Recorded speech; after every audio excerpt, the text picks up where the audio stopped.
যে মাদকের সবচেয়ে বড় চালান আসে স্বরাষ্ট্র মন্ত্রীর বাড়ির এলাকা দিয়ে। মাননীয় প্রধানমন্ত্রীর দায়িত্ব আপনার পালন করার দরকার নাই, এটা ওনাকে দায়িত্ব পালন করতে দিন। সম্মানিত ভাইয়ের, আইন শৃঙ্খলা পরিস্থিতি ভালো নেই, সারা দেশেই দেখতে পাচ্ছেন সামাজিক নানাবিধ অপরাধ মাথা ছাড়া দিয়ে উঠেছে। খুন খারাপি, মাদক, চাঁদাবাজি, দুর্নীতি মারাত্মক আকার ধারণ করেছে।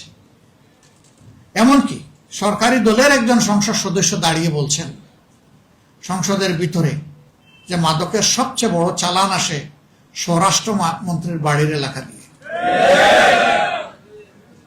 উনি সকল বিষয়ে এক্সপার্ট, উনার মন্ত্রণালয়ের উপরে উনি এক্সপার্ট নন কেন? আপনি সব বিষয় রাখেন, যার যার মন্ত্রণালয়ের দায়িত্ব তাদেরকে পালন করার সুযোগ দিন। মাননীয় প্রধানমন্ত্রীর দায়িত্ব আপনার পালন করার দরকার নাই, এটা ওনাকে দায়িত্ব পালন করতে দিন। আপনি আপনার মন্ত্রণালয়ে অ্যাটেনশন দিন, জাতিকে শান্তিতে থাকতে দিন। সম্মানিত ভাইয়েরা, দেশে কোনো বিনিয়োগ হচ্ছে না, না দেশি না বিদেশি। কিভাবে হবে? ঘাটে ঘাটে ঘুষ, ঘাটে ঘাটে দুর্নীতি। কে আসবে এখানে বিনিয়োগ করতে? কালকে দেখলাম একজন হুইপ বলেছেন বাংলাদেশ থেকে, যে কোনো দেশ থেকে যে কেউ আসুক, বাংলাদেশের চাঁদাবাজি বন্ধ করা সম্ভব নয়। মানে এটার মাধ্যমে চাঁদাবাজিকে এখন জাতীয়করণ করা হলো কিনা আল্লাহ জানে।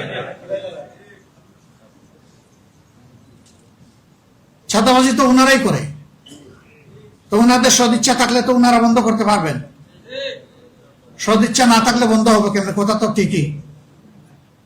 আমরা সংসদে যখন বললাম যে এই 249 জন এমপি আমরা যদি অঙ্গীকার করি যে এই দেশে কোনো দুর্নীতি চলবে না, তাহলে দুর্নীতি কান ধরে বাংলাদেশ থেকে বিদায় নেবে। আমি দেখি যে আমার পিছনে বিরোধী দলের যারা, তারা টেবিল সামলাচ্ছেন, সামনে যারা, তারা দেখে হালকা বৃষ্টি হচ্ছে, ভারী বৃষ্টি হয় না।